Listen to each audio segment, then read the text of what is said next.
घुंघरू सेठ के पहलवान यानी कि विभव ने स्वाति मालीवाल को क्यों पीटा? क्या कनेक्शन है न्यूयॉर्क का? और क्यों स्वाति मालीवाल का फ़ोन जब हाथ से गिरा तो फ़ोन उठाकर वो सबसे पहले भागी? क्या कॉल किया और उनके बीच क्यों बवाल हुआ? हाथापाई जब हो रही तो किसने छुड़वाने की कोशिश की? सारी इनसाइड स्टोरी आपको बता रहा हूँ, पूरा वीडियो देखिएगा अंत तक।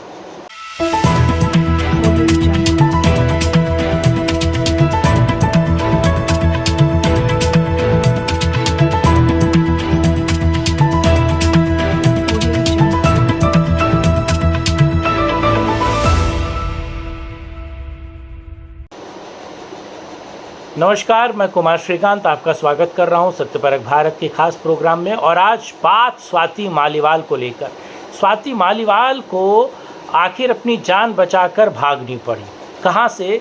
दिल्ली के सीएम अरविंद केजरीवाल, जो सस्पेंडेड सीएम हैं, जो अभी 20 दिन में अंतरिम जमानत लेकर बाहर आए हैं 20 दिन की, उनको आखिर उनके घर आखिर स्वाति मालीवाल को क्यों पीटा गया? क्यों केजरी घुंघरू सेठ के गुंडे विभव ने, जिसको ईडी 2 बार पूछताछ कर चुकी है और वो अब जाने वाला है, यानी कि उसका काम निपटने वाला है, उसको सीधे तौर पर क्यों स्वाति मालीवाल को पीटा?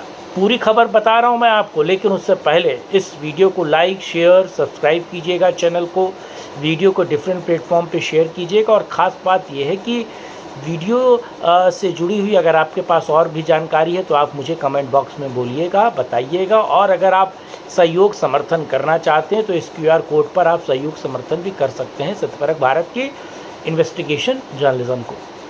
देखिए, खबर है ये तकरीबन 10:30 बजे की। 11 बजे ये ट्विटर पे आई है और 11:15 के आसपास आपने देखा कि ये सोशल मीडिया और ख़ास तौर से कुछ टीवी ने ब्रेकिंग के तौर पर चलाई है, बड़े पैमाने पर चलाई नहीं है। खबर की पुष्टि अलग अलग तरीके से हुई और कुछ सूत्र बताते हैं, और वो सूत्र क्या बताते हैं मैं आपको बताऊं। हुआ क्या कि स्वाति मालीवाल, आपको पता है कि अपनी बहन के इलाज के चक्कर में गायब रही हैं। और वो गायब कहाँ रही है साहब? वो न्यूयॉर्क रही है। और न्यूयॉर्क से स्वाति मालीवाल और अरविंद केजरीवाल का एक ही कनेक्शन है, यानी कि खालिस्तानी कनेक्शन। और बड़े पैमाने पर स्वाति मालीवाल और राघव चड्ढा पैसा इधर का उधर कर रहे थे, यानी कि जो पैसा 420 और दिल्ली में अलग अलग विभागों से करप्शन करके अलग अलग तरीके से और चंदे और फंडे के नाम पर जो पैसा निकाला गया है, उसको स्वाति मालीवाल अमेरिका में और राघव चड्ढा, आपको पता है, इंग्लैंड में बैठकर उस पैसे को ठिकाने लगा रहे थे।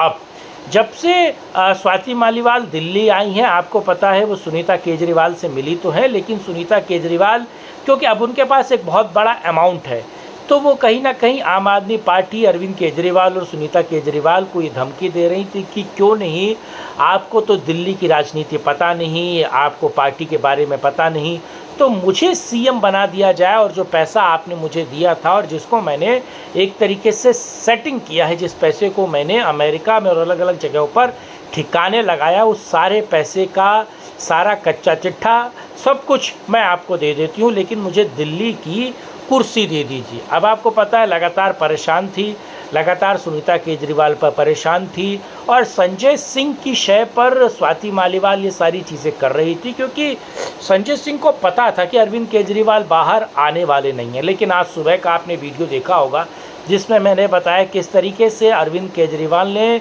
अभिषेक मनु सिंघवी को कह दिया कि साहब कुछ भी हो जाए, या तो मुझे वकील बदलना पड़े, आप जितना पैसा चाहो उतना पैसा खर्च करने के लिए तैयार हूँ, लेकिन मुझे कम से कम 10-15 दिन के लिए बाहर निकालो, नहीं तो मेरी पार्टी टूट जाएगी, स्प्लिट हो जाएगी। ये जो सस्पेंडेड सीएम है स्वाति मालीवाल, आपको पता है वो सीएम के पद के लिए पहले फ़ाइट कर रही थी कि मुझे सीएम बना दिया जाए, क्योंकि मैं महिला हूँ, दिल्ली को बेहतर जानती हूँ। और दिल्ली महिला आयोग की अध्यक्ष जब थी स्वाति मालीवाल, तो उनके प्रपंच, उनके नाटक, उनकी नौटंकी, और आपको पता ही है कि अरविंद केजरीवाल कितने से नौटंकी या फिर नाटक जिन जिन नेताओं ने सीखा है, उसमें स्वाति माल अव्वल दर्जे पे हैं। आपको पता है किस तरीके से नौटंकी करती रहती है। बहरहाल मुद्दे पर आते हैं।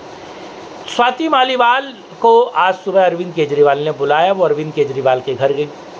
अरविंद केजरीवाल के घर जाती हैं तो अरविंद केजरीवाल के द्वारा, ये लोगों के द्वारा ये पूछा जा रहा है कि साहब उस पैसे का क्या हुआ, वो पैसा कहाँ गया, उस पैसे को लेकर क्या कुछ हुआ। सारी बातें पूछी गई। तब तपाक स्वाति मालीवाल कहती हैं कि साहब उनको सीएम बनना है। जब ये बात अरविंद केजरीवाल को नागवार गुजरी और जब तू मैं बड़े पैमाने पर हुआ, तो आपको पता अरविंद केजरीवाल के सारे फंड कहाँ पर, किसने, क्यों और कब दिया गया है, ये सारा हिसाब अगर किसी के पास है तो वो है विभव कुमार, अरविंद केजरीवाल का गुंडा। अरविंद केजरीवाल की सारी चीज़ें जिसके हाथ में है, अरविंद केजरीवाल के भाड़े का गुंडा। और सबसे ज़्यादा अरविंद केजरीवाल को जिस व्यक्ति पर ट्रस्ट है वो है आपका, आप समझ गए होंगे, विभव कुमार। तो विभव कुमार इस बात को सुनता है, विभव कुमार गुस्से में आता है, विभव कुमार स्वाति मालीवाल से कुछ बोलता है, आपस में बातचीत होती है, बात आगे बढ़ती है। अरविंद केजरीवाल की पत्नी सुनीता केजरीवाल बीच बचाव करती हैं, सबको चुप करने की कोशिश करती हैं। सारा मामला वहाँ चल रहा है और सारी चीज़ें चल रही हैं। अब जब स्वाति मालीवाल और बाहर जाती हैं और ज़्यादा बोलने की कोशिश करती हैं, तो सबसे पहले कहा जा रहा है कि साहब विभव कुमार उनको धक्का देते हैं, धक्का देकर नीचे गिराने की कोशिश करते हैं। जब वो नहीं मानती हैं तो उनके बीच हाथोपाई होती है। और उसके बाद जो है, हाथापाई के बाद आपको पता है किस तरीके से स्वाति मालीवाल अपनी जान बचाती हैं और वहाँ से अपना मोबाइल लेकर भागती हैं। और चलते चलते वो कॉल करती हैं पुलिस को और पुलिस को कहती हैं कि मैं स्वाति मालीवाल बोल रही हूँ और मेरी जान को खतरा है और तमाम तरह की चीज़ें हैं और तमाम तरह की। अब ये रिकॉर्ड में होगा, पूरी कॉल अगर आपको पता है तो पीसीआर रिकॉर्ड में होगी। पीसीआर रिकॉर्ड से बहुत सारी चीज़ें और भी निकलेंगी, मुझे लगता है उसके पीछे लोग लगे होंगे, वो निकल जाएगा। लेकिन अंदर जो कुछ हुआ, जो सूत्र बता रहे हैं, जो घटनाएं घटी हैं, जिस तरीके से स्वाति मालीवाल को पीटा गया है, स्वाति माल ने अपने हिसाब से चलने की कोशिश की और ये जो पार्टी टूट रही थी और सब फन्ने खा बने हुए थे, उसी को तो ठीक करने केजरीवाल घुंघरू सेठ जेल से बाहर आया है कि कैसे स्वाति मालीवाल और तमाम लोग अपने मन का कर सकते हैं, कैसे राघव चड्ढा पैसे को ठिकाने लगाए बिना वहाँ मौज ले रहा है, कैसे सत्येंद्र जैन की कोई बात नहीं सुन रहा है, कैसे संजय सिंह अपनी बात कर रहे हैं, स्वाति मालीवाल अपनी बात कर रही है, यहाँ आतिशी खुद सीएम बनने की कोशिश में है और सुनीता के बारे में कोई सोच नहीं रहा है, राघव चड्ढा फ़ोन पे बात नहीं कर रहा है। राघव चड्ढा केवल इन दिनों 50 दिनों में एक ट्वीट ही किया है राघव चड्ढा ने। तो ये कितना महत्वपूर्ण है और कितने अंदर की सूचनाएं मैंने आपको ला कर दी हैं। इस वीडियो को लाइक, शेयर और कमेंट के माध्यम से अपनी राय रखिएगा।